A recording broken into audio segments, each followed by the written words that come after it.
Hi Dave, I see you've got a radiator in here today. What was the customer asking you to do here? I see you put some strain gauges up here on this, what looks like a plastic section. Yeah, they were getting fatigue and expansion problems with the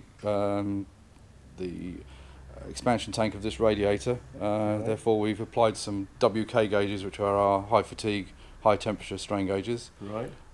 Particularly difficult application applying gauges to plastic, but we have a few technicians who are very experienced in this type of application. Right. Not something to be undertaken by somebody without any experience due to the complexity of the material.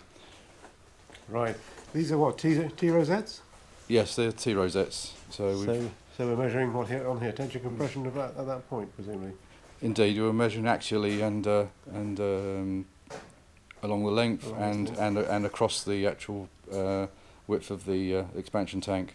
Right. To ascertain why they're getting cracking problems with this particular plastic. plastic. Yes.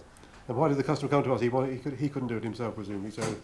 Indeed, as I've said, the plastics are particularly difficult to strain gauge, and our technicians are very proficient at applying gauges in this sort of requirement.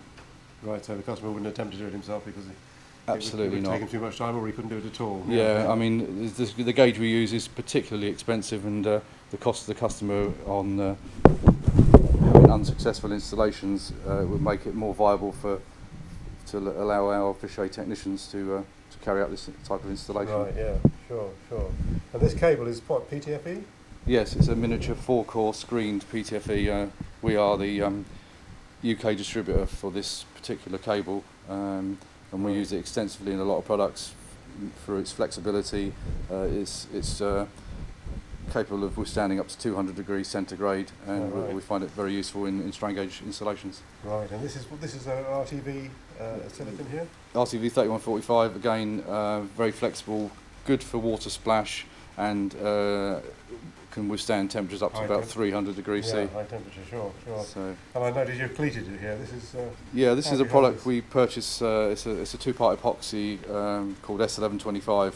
Again, very robust and excellent for cable holding, and we actually do use it for coating in some applications because it's quite a tough epoxy. Tough epoxy, yeah. And I see you've got another one. This is a mirror image of the one down there, is it? Absolutely, yeah. You've got another one up here.